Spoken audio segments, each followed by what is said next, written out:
Assalamualaikum warahmatullahi wabarakatuh. Kami dari kelompok 5 akan menjelaskan mengenai psikologi komunikasi antar budaya. Dan adapun anggota kelompok 5 yaitu saya Rospita Sitorus, Nirma Viana, Epti Aljika, dan Yohana Simanulang. Di sini saya akan menjelaskan mengenai komunikasi antar budaya. Komunikasi antar budaya ialah komunikasi antara orang-orang yang memiliki kebudayaan yang berbeda demi mencapai suatu tujuan komunikasi yang sama serta terjalinnya interaksi yang lancar. Dan adapun fungsi komunikasi antar budaya ini terbagi menjadi dua, yaitu fungsi pribadi dan fungsi sosial.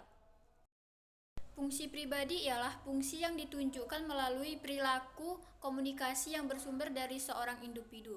Dan adapun bagian-bagian dari fungsi pribadi yaitu yang pertama menyatakan identitas sosial, yang kedua menyatakan integrasi sosial, yang ketiga menambah pengetahuan, dan yang keempat ialah melepaskan diri atau jalan keluar.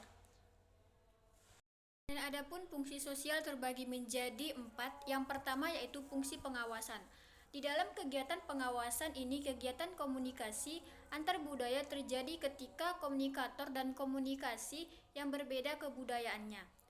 Fungsi ini biasanya digunakan oleh media massa. Yang kedua ada penghubung, kegiatan yang dijadikan sebagai jembatan dari setiap individu yang memiliki kepribadian yang berbeda. Yang ketiga ada sosialisasi nilai. Di sini fungsi komunikasi antar budaya dapat memberikan ajaran dan perkenalan nilai-nilai dari kebudayaan suatu masyarakat. Yang keempat ada menghibur. Kegiatan dalam komunikasi antar budaya ini bisa kita contohkan seperti saat menonton tarian, nyanyian, bahkan saat kita menyaksikan sebuah drama. Baik, saya di sini Epti Aljika akan menjelaskan mengenai hubungan antara komunikasi dan budaya.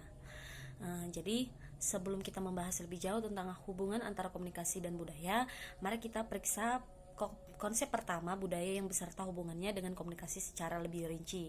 Yang dimana pertama adalah sangat membantu untuk mengingatkan kita sendiri bahwa semua sistem sosial hubungan, keluarga, kelompok, organisasi, dan masyarakat berkembang dan memelihara budaya, yang dimana hal ini sesuai dengan menurut pendapat Lee Thayer tahun 1908. Dan proses sama yang muncul dalam sekelompok maupun organisasi meski jumlah orang yang terlibat lebih besar. Saat jaringan komunikasi muncul dan berubah, pola dan kenyataan yang dibagi pun berkembang. Dalam setiap kejadian ini, sebagaimana kita telah mengerti, kata-kata khusus atau frasa-frasa tertentu, pendekatan kepemimpinan, norma perilaku, atau kesepakatan berpakaian muncul sebagai hasil dari komunikasi dan adaptasi mutualistik di antara para anggota.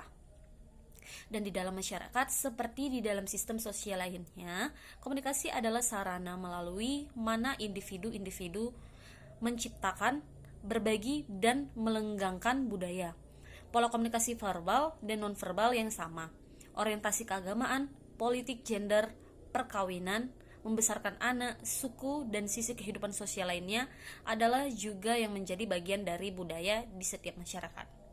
Budaya yang terdapat pada hubungan kelompok, organisasi, atau masyarakat melayani fungsi yang sama terkait komunikasi, yang dimana pertama, yang satu, menghubungkan individu satu sama lain. Kedua, menciptakan konteks untuk interaksi dengan negosiasi antar anggota. Yang ketiga, memberikan dasar bagi identitas bersama. Dan sebagaimana ditampakkan oleh ketiga aspek tersebut, hubungan antara komunikasi, hubungan budaya adalah kompleks, yang dimana budaya merupakan hasil tambahan dari kegiatan-kegiatan komunikasi yang berlangsung di dalam hubungan kelompok, organisasi, dan masyarakat. Tentunya, jika tidak karena kapasitas bahasa simbolis manusia, kita tidak akan bisa mengembangkan sebuah budaya bersama. Dan tanpa komunikasi beserta teknologinya, menjadi tidak mungkin untuk menyampaikan unsur-unsur budaya dari suatu tempat ke tempat lain, atau dari satu generasi ke generasi berikutnya.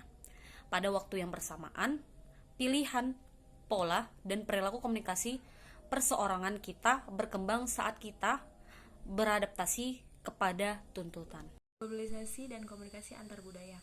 Globalisasi di sini dipahami bersifat multidimensi yang meliputi aspek ekonomi, aspek sosial, dan dimensi politik seperti penyatuan kerja sama organisasi baik dalam kawasan regional ataupun internasional. Kedua itu adalah konflik internasional dan masalah keamanan. Pada titik inilah dengan belajar dimensi-dimensi budaya dan pengaruhnya pada perilaku komunikasi manusia menjadi sangat penting. Pada titik inilah birokrat, pemerintah maupun pengusaha swasta harus membekali dirinya dengan kompetensi budaya. Yang keempat itu adalah tantangan isu lingkungan. Setiap komunikasi budaya selalu memiliki cara pandang yang berbeda-beda terhadap alam sekitarnya. Memahami cara pandang budaya terhadap lingkungan merupakan kajian ekologi budaya. Yang kelima itu adalah isu kesehatan dan komunikasi antar budaya. Identitas budaya tidak selalu menentukan status kesehatan masyarakat secara langsung, tetapi dapat mempengaruhi keputusan mereka tentang terlibat dalam perilaku. Baiklah, saya akan melanjutkan pembahasan yang ragam dalam komunikasi antar budaya.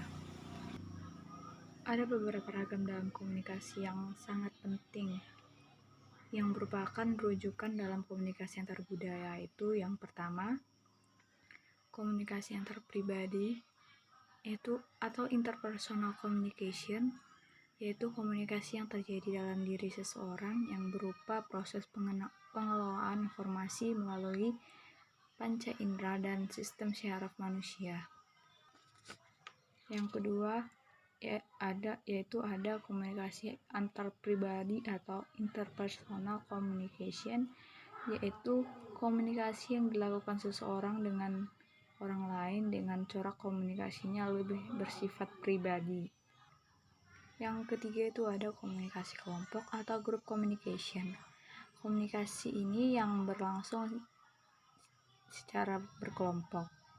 Yang keempat ada komunikasi organisasi, yaitu pengiriman dan penerimaan berbagai pesan organisasi kelompok informal maupun formal dalam suatu organisasi. Yang kelima ada komunikasi massa, yaitu komunikasi sebagai suatu jenis komunikasi yang ditunjukkan kepada sejumlah audien yang tersebar. Dan yang keenam ada komunikasi publik, yaitu bentuk tambahan yang diambil dari buku Ilmu Komunikasi, suatu pengantar karya Dedi Mulyana yang didefinisikan komunikasi publik sebagai komunikasi antar seseorang pembicara dengan sejumlah orang besar. Sekian dari kelompok 5 mengenai pembahasan psikologi komunikasi antar budaya. Terima kasih.